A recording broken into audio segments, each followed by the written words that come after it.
नमस्कार मित्रांनो, स्वागत आहे तुमचं आपल्या चॅनलवर. चला तर आज पुन्हा नवीन कथेला सुरुवात करूया.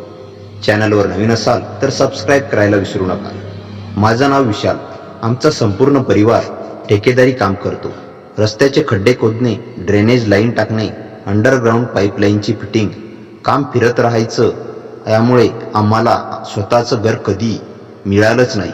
कुठे काम असेल तिथे झोपडी उभारायची आणि पुन्हा दुसरीकडे निघायचं. त्या वर्षी आम्ही संभाजीनगर जिल्ह्यातील सिल्लोड तालुक्यात काम करत होतो.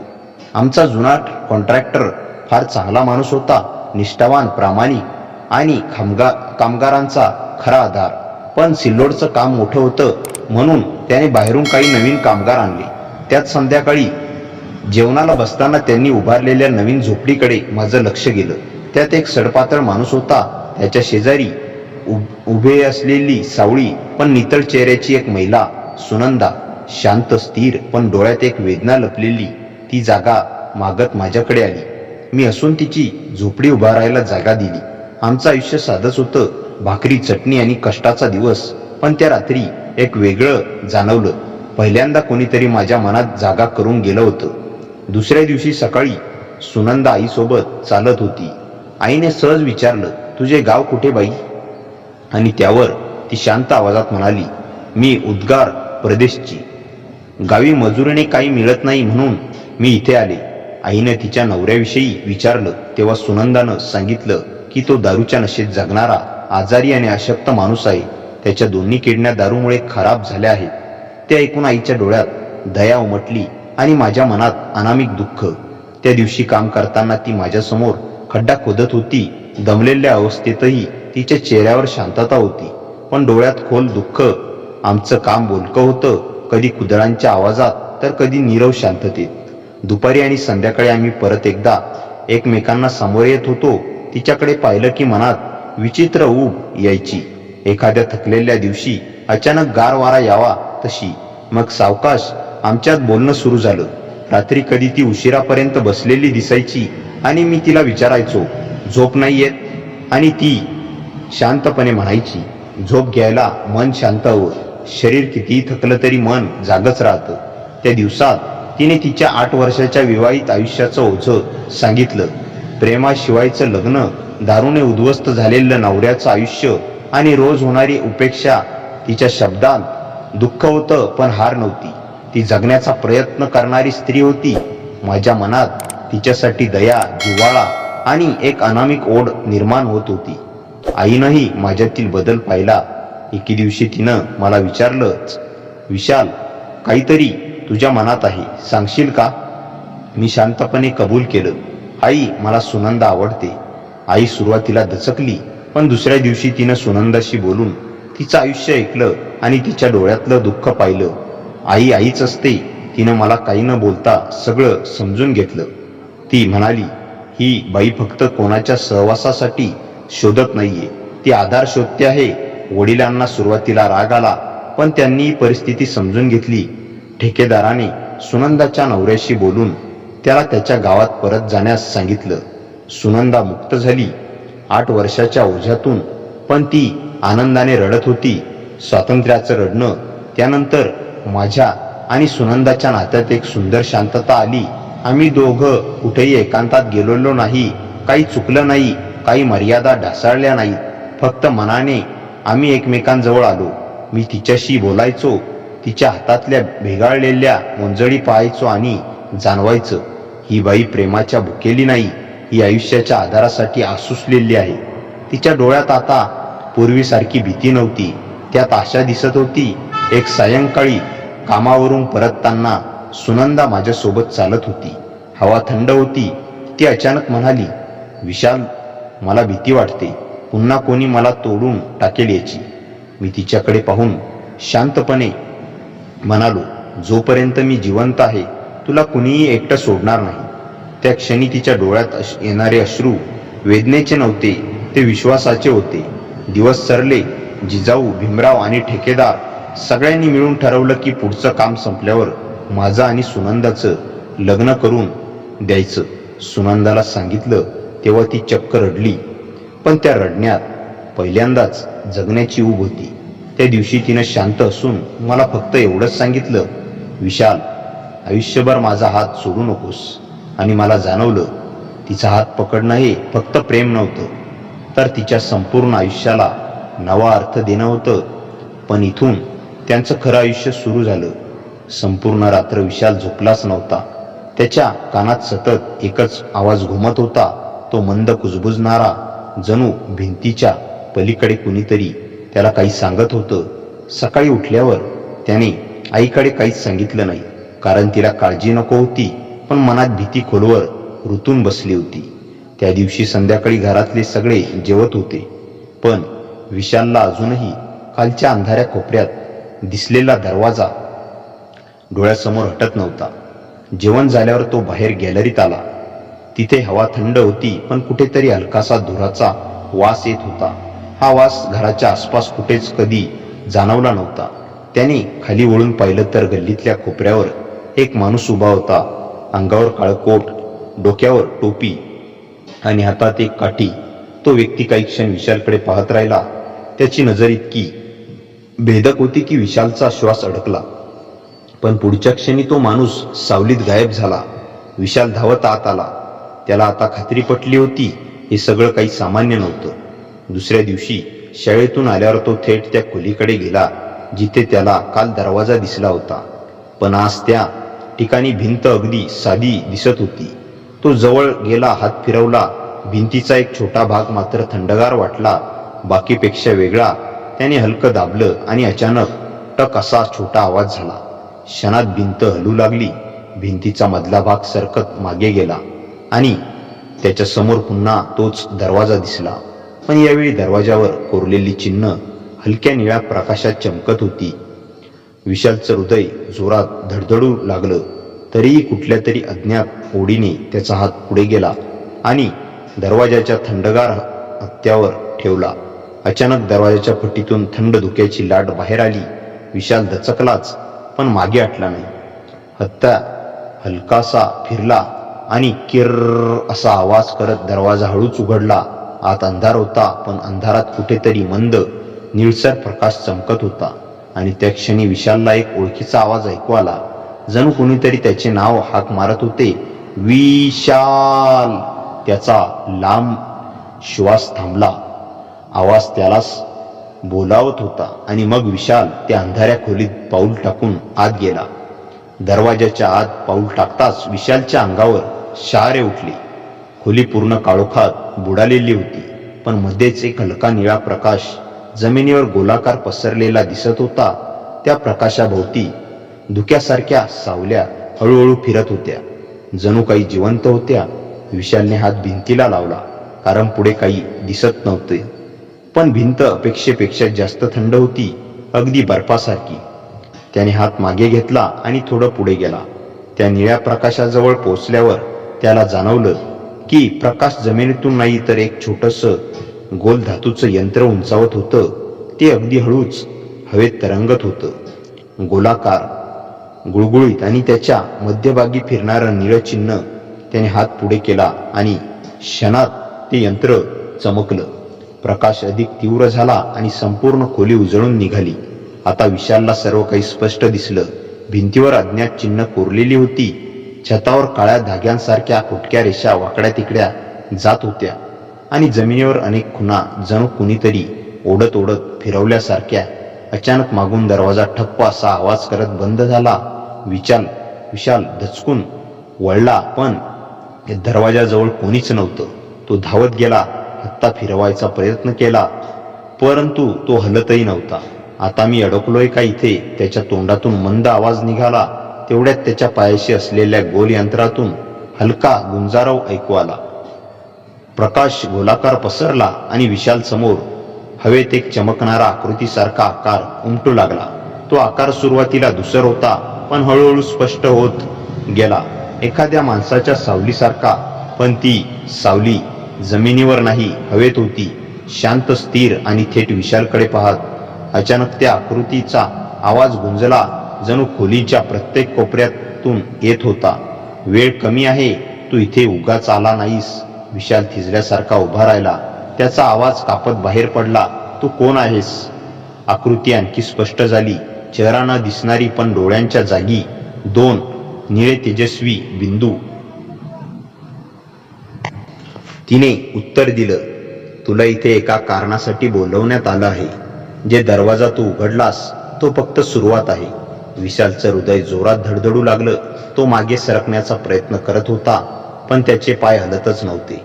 जणू जमिनीत घट्ट रोवून ठेवले होते. मग सावली पुढे झुकली आणि मंद आवाजात म्हणाली, तुझ्याच घरात काहीतरी जागं झालं आहे आणि ते थांबणार नाही. विशालच्या अंगातून एकदम थंड शिरशिरी गेली. काय जागं झालं? त्याने घाबरून विचारलं. सावली शांत राहिली. नंतर ती म्हणाली, जे तुझ्या दृष्टीपलीकडे होतं पण आता ते तुला पाहतंय. आणि त्या क्षणात संपूर्ण खोली आदरली. निळा प्रकाश एकदम विझला आणि विशाल पूर्ण अंधारात बुडून गेला. अंधार अचानक इतका दाट झाला की विशालला स्वतःचा श्वासही ऐकू येत नव्हता. त्याने हात पुढे करून काहीतरी स्पर्श करण्याचा प्रयत्न केला, पण हवेत फक्त थंडगार रिकामीपणा होता. त्या स्मशानी शांततेत त्याला एक मंद खसखस असा आवाज ऐकू आला. जणू कोणीतरी जमिनीवरून हळूहळू फिरत होतं. आवाज हळूहळू त्याच्या जवळ येत होता. विशालचं हृदय भीतीने आकसत होतं. कोण आहे तिथे? त्याने थरथरत्या आवाजात विचारलं. उत्तर नाही, फक्त ती खसखस वाढतच गेली. जणू कुठली तरी लांबट वस्तू जमिनीवर उडत येत होती. अचानक त्याच्या पायाला काहीतरी थंड आणि जिवंत स्पर्शून गेलं. विशाल जोरात उडी मारून बाजूला झाला, पण तो कुठे उभा आहे, कशावर उभा आहे याची काहीच कल्पना नव्हती. मग एक चमकणारा निळा ठिपका दूरवरून दिसू लागला. अंधारात एकमेव प्रकाश. तो ठिपका हळूहळू विशालकडे येऊ लागला आणि त्याच्यासोबत तो ओढत येणारा आवाज आणखी वाढत होता. प्रकाश जवळ आला आणि विशालला समजलं तो ठिपका प्रत्यक्षात डोळा होता. एकच डोळा, बस एक मोठा निळसर तरंगणारा डोळा जो थेट त्याच्याकडे पाहत होता. विशाल मागे सरकू लागला, पण त्याच्या मागे भिंत लागली. डोळा त्याच्या अगदी समोर थांबला. न हलता न झाकपाक करून फक्त पाहत. त्या शांत दृष्टीत काहीतरी अस्वस्थ करणारी भूक होती. तू इथे कसा? विशाल घाबरून कुजबुजला. त्या क्षणी अंधारात एक ओळखीची पण विकृत झालेली आवाजासारखी कुजबूज आली. काहीतरी त्याच भाषेत बोलत नव्हतं. शब्द ओळखीचे नव्हते, पण त्यांना ऐकू विशालच्या अंगावरील प्रत्येक शीर दुखू लागली. अचानक डोळ्याच्या बाजूने सावल्यांसारख्या 2 लांबट आकृत्या निसटल्या. जणू त्या त्याला वास घेत शोधत होत्या. त्याचे आकार अनिश्चित होते, कधी हातासारखे, कधी पंखासारखे, तर कधी अगदी चेहऱ्यासारखे. विशालच्या डोळ्यासमोर त्या सावल्या थांबल्या आणि एकदम शांत झाल्या. तेवढ्यात हवा गडद होत गेली आणि दुसरा आवाज घुमला. तो खोलीच्या प्रत्येक कोपऱ्यातून येत होता. जसा भाग 3 मधला आकृतीचा आवाज होता, पण यावेळी तो अधिक तातडीचा आणि रागाळलेला होता. इथून बाहेर निघ आत्ता. विशालचा श्वास अडकला. पण कसं? दरवाजा बंद आहे. तो ओरडला. आवाज पुन्हा घुमला. पळ. निळा प्रकाश परत येण्याआधी ते तुला दिसू देणार नाही. आणि त्या क्षणी एका कोपऱ्यातून हलका पांढरा प्रकाश तयार होऊ लागला. तिथे जणू एक फट उघडत होती. विशालने अजिबात विचार न करता त्या प्रकाशाकडे धाव घेतली. मागून सावल्या किंचाळल्या. डोळ्या वेगाने त्याच्याकडे झेपावल्या. विशाल त्या प्रकाशाच्या फटीत उडी मारली आणि क्षणभरात सगळं गायब झालं. प्रकाश विझला, आवाज थांबला आणि विशाल स्वतःला परत आपल्या घराच्या खोलीत उभा पाहू लागला.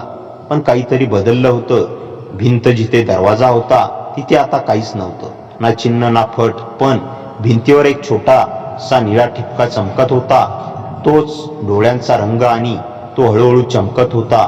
जणू कोणीतरी त्याच्या परत येण्याची वाट पाहत. भिंतीवर चमकणारा निळा ठिपका पाहून विशाल थिजल्यासारखा उभा राहिला. तो ठिपका मंदपणे धडधडत होता, जणू हृदयासारखा. विशालने सावधपणे हात पुढे केला, पण बोट त्याला लागणार एवढ्यात ठिपका अचानक गायब झाला. भिंत पुन्हा सामान्य दिसू लागली, पण विशालला ठाऊक होतं हे आता संपलेलं नव्हतं. त्याच्या पाठीवरून थंड घाम उगळत होता. तो बाहेर हॉलमध्ये आला. आई स्वयंपाकघरात भांडी ठेवत होती. काय झालं? एवढा घाबरलास का दिसतोस? तिच्या आवाजात काळजी होती. विशाल काही बोलणार होता, पण त्या क्षणी त्याला एक आवाज अतिशय क्षीणपणे ऐकू आला. तोच अंधारातील आवाज, सांगू नकोस. विशालचा चेहरा पांढरा पडला. त्याने त्वरेत ने मान हलवली, जणू कोणाला उत्तर देत होता. आईने विचित्र चेहऱ्याने त्याच्याकडे पाहिलं. ठीक आहेस ना? हो हो आई, मला फक्त थकल्यासारखं वाटतं. तो चुकवून आपल्या खोलीत गेला, पण तिथे शिरताच त्याला काहीतरी वेगळं जाणवलं. खोलीत फार हलका पण विचित्र वास पसरलेला होता, जणू ओलसर माती आणि जुनी कपडी. पडदे सडल्यासारखा. खिडकी बंद होती पण पडदा हलत होता, जणू कुणीतरी त्याला स्पर्श करतंय. विशालचे पाय आपोआप थबकले. मग त्या हलक्याशा वाऱ्यात एक कुजबुज मिसळली. तो बाहेर पडलास, पण मी नाही. विशालचा श्वास अडकला. तो मागे सरकला. खोलीच्या कोपऱ्यात टेबलाखाली, जिथे नेहमी काळोख जरा जास्तच असतो, तिथे एक सावली हलायला लागली. ती प्रथम धुसर होती, मग हळूहळू एक लांबट आकार घेत पुढे ढकलू लागली. जमिनीवरून जणू काहीतरी सरपटत येत होतं. विशाल पळू पाहणार इतक्यात ती सावली थांबली आणि जमिनीवरून उठली. हळूहळू वाकत ताणत, जणू तिचे सांधे विचित्र दिशांनी वळत होते. त्या सावलीचे डोळे दिसू लागले, तेच निळे तेजस्वी बिंदू. विशाल मागे हटला, पण सावली आता उभी राहून थेट त्याच्याकडे पाहत होती. आवाज पुन्हा त्यांच्या कानात शिरला, यावेळी अधिक स्पष्ट, अधिक मानवी, पण तरीही अनैसर्गिक. तू त्या खोलीचं दार उघडलंस, आता ते दार तुझ्या मागे येतंय. विशालच्या अंगावर काटा आला. तुला माझ्याकडून काय हवंय? तो जोरात ओरडला. सावली हरल्यासारखी हल्ली, जणू तिच्या आकृतीत लहरी उठल्या. हवं नाही, तुला फक्त घेऊन जायचंय. जे सुरू झालंय ते पूर्ण करायला. सावली अचानक पुढे झेपावली. विशालने घाबरून डोळे मिटले, पण त्याच वेळी दारावरून जोरात ठोका ऐकू आला. ठक ठक ठक ठक. सावली थांबली. ठोक्याचा आवाज पुन्हा आला, अधिक जोरात. विशालने वळून दाराकडे पाहिलं आणि भीतीने त्याच्या अंगातून रक्त आटल्यासारखं झालं. दाराखालच्या फटीतून पांढरा प्रकाश आत येत होता, तो ज्याने त्याला त्या अंधारातून बाहेर काढलं होतं. सावली गडगडल्यासारखी मागे सरकली, जणू त्या प्रकाशापासून तिला चीड येत होती. बाहेरून एक आवाज आला, मंद पण ठाम. विशाल, दार उघड. वेळ नाही. विशाल थिजला. हा आवाज त्याने आधी ऐकला होता. त्या निळ्या आकृतीचा सावली मुडपून कोपऱ्यात सरकू लागली, पण तिचे डोळे अजूनही त्याच्यावर खिळले होते. विशाल दाराकडे धावत गेला आणि हातातील सगळी हिंमत गोळा करून दार उघडलं. आणि त्याला दिसलं, दाराबाहेर कोणीच नव्हतं, फक्त पांढरा प्रकाश, रिकामा कॉरिडॉर आणि पूर्ण शांतता. पण त्याने मागे वळून पाहिलं तर खोलीतील सावली गायब झाली होती, जणू कधी अस्तित्वातच नव्हती. पण जमिनीवर काहीतरी पडलं होतं, एक छोटा गोल चिन्ह असलेला धातूचा तुकडा, तोच जो तिथल्या हवेत तरंगत होता. विशालने तो उचलला आणि त्याच्या हातात घेताच तो पुन्हा निळसर चमकू लागला आणि त्यातून एकच वाक्य घुमलं, भाग सुरू झाला आहे. धातूचा तुकडा हातात घेतला. निळा प्रकाश विशालच्या बोटांभोवती फिरू लागला. त्या प्रकाशात काहीतरी अक्षरं दिसू लागली, पण ती अक्षरं विशालने कधीच पाहिली नव्हती, जणू दुसऱ्या जगातील भाषा होती. प्रकाश कमी झाला आणि तुकड्यावर एक छोटंसं चिन्ह जळल्यासारखं उमटलं. विशालने भीती आणि कुतूहलाने तुकडा पाहताच त्याच्या कानात पुन्हा तोच मंद आवाज घुमला, आता लपवता येणार नाही. भयाने त्याचा श्वास अडकला. कोणी काय लपवायचंय? त्याला काहीच कळत नव्हतं. पांढरा प्रकाश अजूनही दाराच्या बाहेर मंदपणे पसरला होता. विशाल पुन्हा कॉरिडॉरमध्ये थोडा पुढे गेला. घरात पूर्ण शांतता होती, अस्वाभाविक शांतता. अचानक मागून खोलीचं दार धडाम असा आवाज करत आपोआप बंद झालं. विशाल झटकन वळला, पण आता प्रकाशही गायब झाला होता. कॉरिडॉर अंधारात बुडून गेला. दुरून हॉलमध्ये ठेवलेल्या भिंतीवरील घड्याळाचा टिक टिक आवाज स्पष्ट ऐकू येत होता, पण त्या आवाजाखाली एक दुसरी लय मिसळली होती. कुणीतरी श्वास घेतल्यासारखी, हळू, खोल, जड. विशालचा घसा कोरडा पडला. आई, त्याने हलक्यात हाक मारली, पण उत्तर काहीच नाही. तो हळूहळू हॉलकडे गेला. प्रत्येक पाऊल टाकताना घर त्याच्या मागे अकस्मात असल्यासारखं वाटत होतं. हॉलमध्ये पोहोचताच त्याने पाहिलं, आई सोफ्यावर झोपलेली होती, पण काहीतरी विचित्र होतं. तिच्या सभोवताली हलकसं धुक्यासारखं तरंगत होतं. विशालने जवळ जाऊन तिला हलवण्याचा प्रयत्न केला, पण तो धुक्याचा थर तिच्या अंगावरून हलत नव्हता, जणू जिवंत होत. तेव्हा त्या धुक्यातून एक छोटासा निळा ठिपका चमकला. विशाल मागे हटला. हे परत आलंय. त्याच्या तोंडातून हळूवार निघालं. धुकं हळूहळू हवेत उंचावू लागलं. आणि एक सावलीसारखी आकृती बनवत होतं. विशाल भीतीने थिजून गेला. त्याचवेळी त्याच्या हातात असलेला धातूचा तुकडा प्रखर पांढऱ्या प्रकाशाने चमकला. डोकं किंचाळल्यासारखं वेड्यासारखं हलायला लागलं. जणू त्या प्रकाशाने त्याला भासलं होतं. विशालने तुकडा सरळ सावलीकडे धरला आणि प्रकाश अचानक वाढला. सावली मागे सरकली आणि एका क्षणात गायब झाली. हॉल पुन्हा शांत झाला. धुकंही नाहीसं झालं. विशाल आईला हलकंसं हलवलं. ती थोड्या वेळाने हळूहळू जागी झाली. जणू काहीच झालं नव्हतं. कधी आलास तू? मी तर बसता बसता झोपले बहुतेक. विशाल शांत राहिला. त्याला माहीत होतं तिला काहीच आठवत नव्हतं. पण त्याचं लक्ष अचानक एका गोष्टीकडे गेलं. भिंतीवर घड्याळाच्या शेजारी एक लांब बारीक काळा ओरखडा दिसत होता. जिथे आधी काहीच नव्हतं. तो ओरखडा एकसारखा नाही, अजूनही हलत होता. जणू कोणीतरी नखाने हळूहळू भिंत खरडत आहे. खर्र खर्र हा आवाज फक्त विशालला ऐकू येत होता. आणि मग त्याच्या हातातला धातूचा तुकडा थरथरू लागला. तुकड्यातून एक नवीन आवाज उमटलं. ते आत येण्याचा प्रयत्न करतय. विशालचा श्वास अडकला. कोठे? त्याने कुजबुजत विचारलं. आवाज लगेच उत्तरला. तुझ्या घरात नाही, तुझ्या जगात. आणि भिंतीवरचा काळा ओरखडा हळूहळू वाढत गेला. भिंत जणू उघडत होती. भिंतीवरचा काळा ओरखडा हळूहळू फाटत जात होता. आधी तो फक्त रेग वाटत होता, पण आता तो फटीसारखा उघडू लागला होता. जणू एखादी नखं भिंतीच्या आतून बाहेर येत भिंत खरडत होती. खसखस आवाज आता स्पष्ट श्वासासारखा ऐकू येत होता. मोठा, जड आणि चिडलेला. विशाल भिंतीपासून मागे सरकला. त्याच्या हातातला धातूचा तुकडा अजूनही निळा प्रकाश सोडत थरथरत होता. जणू त्या फटीकडे ओढला जात होता. प्रकाश फटाच्या दिशेने ताणला जातोय असं दिसत होतं. फटीतून काळा धूर बाहेर येऊ लागला. धूर हलत होता, वळत होता आणि एक विचित्र आकारात रूपांतरित होत होता. नुसता धूर नाही, तर त्यात दोन तेजस्वी निळे बिंदू चमकत होते. तेच त्याला अंधारात पेटलेले तेच डोळे. त्या डोळ्यांनी विशालकडे एकटक पाहिलं. खोलीची हवा अचानक थंडगार झाली. आई अजून सोफ्यावरच होती, पण ती पुन्हा झोपलेली वाटत होती. अगदी खोल. यावेळी अगदी अनैसर्गिक शांततेत. विशाल, ती मंद विकृत आवाजात कुजबुजली. विशाल, दचकलास? तिने डोळे न उघडताच पुन्हा म्हटलं. हे थांबणार नाही. तिचा आवाज तिचाच नव्हता. तो आवाज वेगळाच होता. धातूचा तुकडा अचानक प्रखर चमकला. जणू तिच्या शब्दांना प्रतिक्रिया देत होता. तो प्रकाश मोठा गोलाकार झाला आणि सावली मागे हटली. पण ती नष्ट झाली नव्हती. ती फटेजवळ थांबली होती आणि फट अजूनही हळूहळू वाढत होती. खोलीच्या भिंतीवर आता त्या फटीच्या कडा हलत होत्या, जसं एखादं जिवंत जखम फाडून उघडली जाते. काय हवं आहे तुला? विशाल ओरडला. सावलीचा आकार बदलला. जणू ती असली. निळे डोळे अधिक मोठे चमकले. आवाज थेट त्याच्या डोक्यात घुमला. तुझ्याकडचं? विशालने हातातला तुकडा घट्ट पकडला. हे? तो म्हणाला. सावलीने जोरात कंप पसरवत उत्तर दिलं. हो, कारण ते तुझं नाही. विशालच्या मणक्यात थंड शिरशिरी गेली. मग मी हे फेकून देतो, तो म्हणाला आणि तुकडा भिंतीपासून दूर फेकायचा प्रयत्न केला. पण तुकडा त्याच्या हातातून सुटतच नव्हता.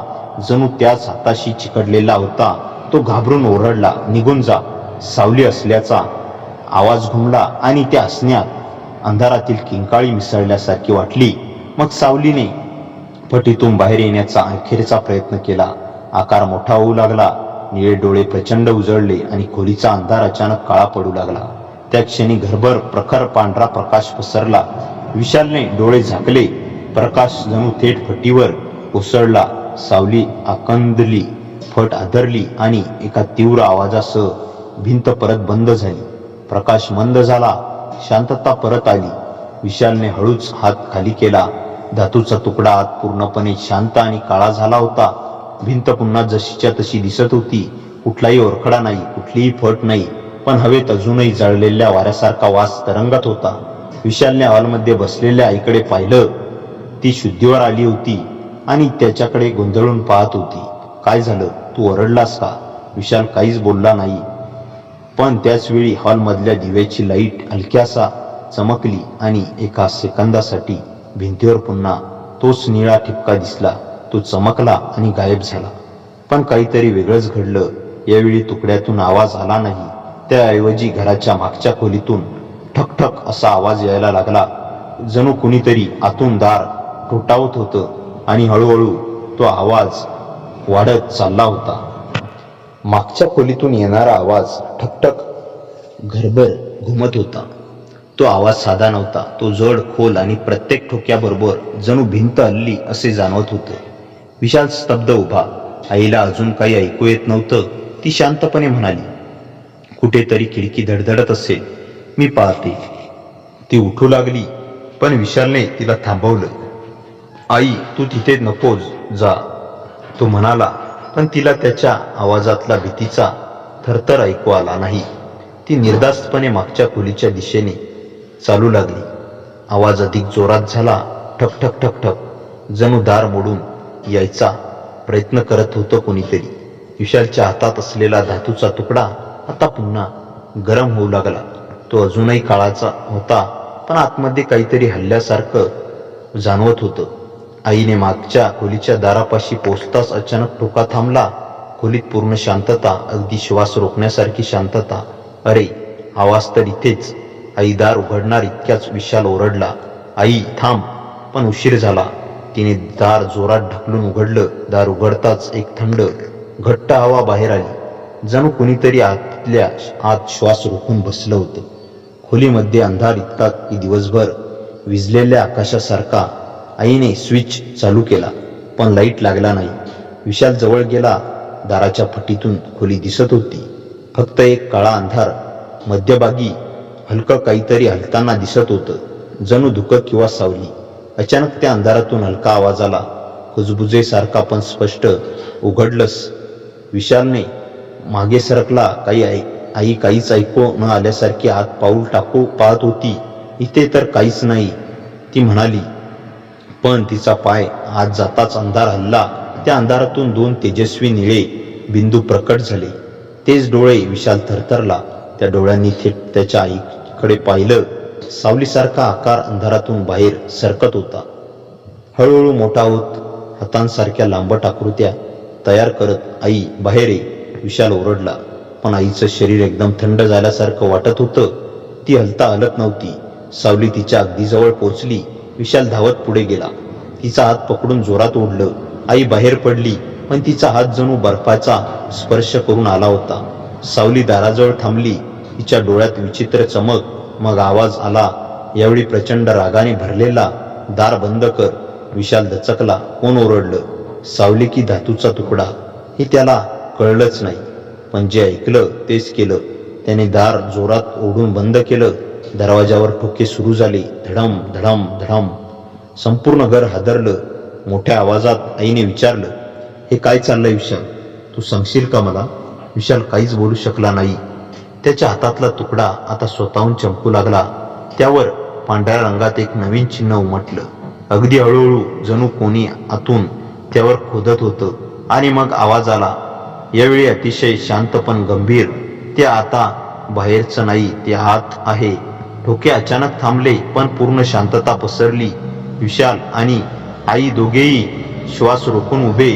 तेवढ्यात मागच्या खोलीच्या दाराला एका लांब काळ्या सावलीसारखा ओरखडा दिसू लागला. हळूहळू पुढे सरकत, वळत, जणू दाराच्या कडावरून वर चढत आहे. तो ओरखडा आता थेट छतापर्यंत पोहोचत होता. विशालने थरथरत्या आवाजात विचारलं, आता आपण काय करायचंय? तुकड्यातून थेट उत्तर आलं, लपणे थांबव, कारण हे दार तुझ्या मागे येणार आहे. विशालने संपूर्ण रात्र झोप घेतली नव्हती. मनात सतत तीच भावना, आता काहीतरी मोठं होणार आहे. दुसऱ्या दिवशी सकाळी तो कॉलेजला गेला, पण पहिल्या तासातच त्याला कळलं की अनुजा आज आलीच नव्हती. त्याच्या मनात पुन्हा एकदा चिंता दाटून आली.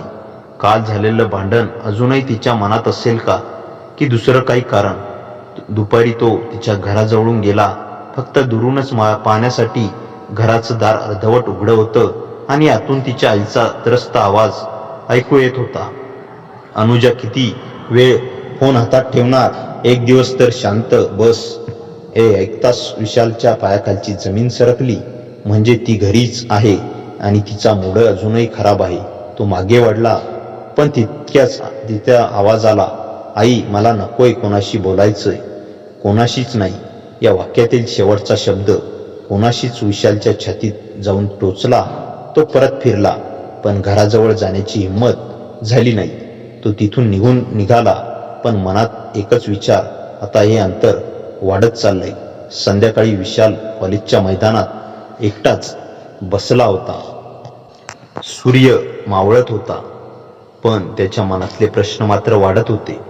त्याने फोन काढून अनुजाला मेसेज टाईप केला, मला माहित आहे मी काल चुकलो, पण प्लीज एकदा बोलशील. मेसेज पाठवला, पण 2 तास तिचं रिप्लाय काहीच आलं नाही. तो उठणार इतक्यात मोबाईल व्हायब्रेट झाला. स्क्रीनवर एक छोटंसं वाक्य चमकत होतं, मला वेळ दे. विशालच्या श्वासातील जडता थोडी कमी झाली. तिने उत्तर दिलं, म्हणजे अजून सगळं संपलेलं नाही, पण वेळ दे. या शब्दामध्ये एक वेगळंच अंतर होतं. जणू तिच्या मनात काही मोठं चालू होतं, ज्याचं उत्तर ती स्वतःलाही देऊ शकत नव्हती. रात्री उशिरा बेडवर पडून विशालच्या मनात एकच गोष्ट घोळत होती. ती वेळ दे म्हणाली, पण किती? आणि त्या वेळेनंतर तो तिला परत मिळणार का, किंवा आधीपेक्षा जास्त दूर जाणार? विशालला आयुष्यात पहिल्यांदाच भीती वाटत होती, प्रेम हरवण्याची, आणि त्याहूनही जास्त स्वतःला हरवण्याची. दुसऱ्या दिवशी सकाळपासूनच विशालचं मन बेचैन झालं होतं. अनुजाने दिलेलं मला वेळ दे हे उत्तर त्याच्या डोक्यात सतत फिरत होतं. तरीही आज काहीतरी ठाम करायचं असा निर्णय तो घेऊन कॉलेजला गेला. पण आजही अनुजा आली नव्हती. दुपार झाली, सूर्य डोक्यावर आला आणि त्याच्या मनातील भीती अजून गडद झाली. शेवटी त्याने धीर करून तिच्या घराकडे जाण्याचं ठरवलं. तो घरासमोर उभा राहिला, श्वास खोल घेतला आणि बेल दाबली. दार उघडलं. तीच अनुजा, डोळे थकलेले तरीही शांत. विशालाने तिला पाहून काही बोलायलाच गोंधळला, पण ती आधी म्हणाली, आत ये. ते दोघं हॉलमध्ये बसले. काही क्षण कोणीच बोललं नाही. शेवटी अनुजाने शांत विचारलं, विशाल, तुला माहिती आहे ना मी एवढा वेळ का मागितला? तो हळू आवाजात म्हणाला, हो, थोडं तरी. हळू हसली, पण तिच्या डोळ्यात एक वेगळंच वजन होतं. मी विचार करत होते, नातं म्हणजे फक्त बोलणं, भेटणं किंवा मेसेजेस नसतं. मला वाटलं आपण एकमेकांना किती समजतो आणि खरंच आपण एकमेकांसाठी तयार आहोत का? विशालचा घसा अडखळला. मी तयार आहे अनुजा, तुझ्यासाठी काहीही. ती त्याच्याकडे सरळ बघत म्हणाली, नाही विशाल, तुझ्यासाठी काहीही हे शब्द भारी असतात, पण आयुष्य इतकं सोपं नसतं. त्याच्या छातीत काहीतरी दाटून आलं. म्हणजे? ती थोडी पुढे झुकली, हातावर हात ठेवत म्हणाली, मला तुझी फार काळजी आहे. मला वाटलं आपण दोघं आपापल्या भावना जलदपणे पुढे नेत होतो, आणि मग गैरसमज निर्माण झाले. राग, अपेक्षा, हे सगळं आपल्याला थांबवून समजून घ्यायला हवं होतं. विशालला कळलं होतं ती काहीतरी कठीण बोलणार आहे. ती पुढे म्हणाली, मी विचार केलाय, मला तुझ्याशी बोलणं थांबवायचं नाही, तुला दूर करायचं नाही, पण विशालचा श्वास रोखला. आपण नातं थोडं बाजूला ठेवूया. आधी स्वतःला, आपल्याला आणि आपलं स्वप्न समजून घेऊया. जेव्हा दोघं तयार होऊ तेव्हा पुन्हा प्रयत्न करू. विशालच्या मनात लाखो भावना उसळल्या. दुःखही समजलं आणि थोडी आशाही. त्याने हळू आवाजात विचारलं, म्हणजे हे शेवट नाही? अनुजा हलकेच म्हणाली, नाही, हा शेवट नाही, हा थोडा थांबा आहे. विशालच्या डोळ्यात फक्त एकच श्वास सुटला. त्याने मान हलवली, ठीक आहे, मी आहे, मी थांबेन. तीही शांतपणे हसली, आणि मीही तुला हरवू देणार नाही. त्या दिवशी विशाल बाहेर पडला तेव्हा आकाश ढगांनी भरलेलं होतं, पण त्याच्या मनात मात्र हलकं ऊन पसरताना जाणवत होतं. प्रेम अजूनही होतं, फक्त आता ते अधिक शांत, अधिक समजूतदार आणि अधिक प्रगल्भ होत. आणि त्याच्या दोघांच्या आयुष्याच्या एका नव्या प्रवासाची सुरुवात झाली होती, एकमेकांसोबत, पण थोडा वेळ स्वतःला शोधण्यासाठी.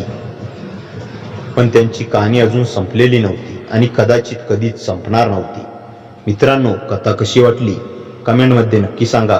कथेला जास्तीत जास्त लाईक करा आणि हाईप या बटनावर क्लिक करायला विसरू नका. आणि आपल्या मित्रमैत्रिणींमध्ये शेअर करा. आणि हो, चॅनलवर नवीन असाल तर चॅनलला सबस्क्राईब करायला विसरू नका. भेटूया पुन्हा अशाच इंटरेस्टिंग आणि धमाकेदार कथेसह. तोपर्यंत हसत राहा, खुश राहा. धन्यवाद.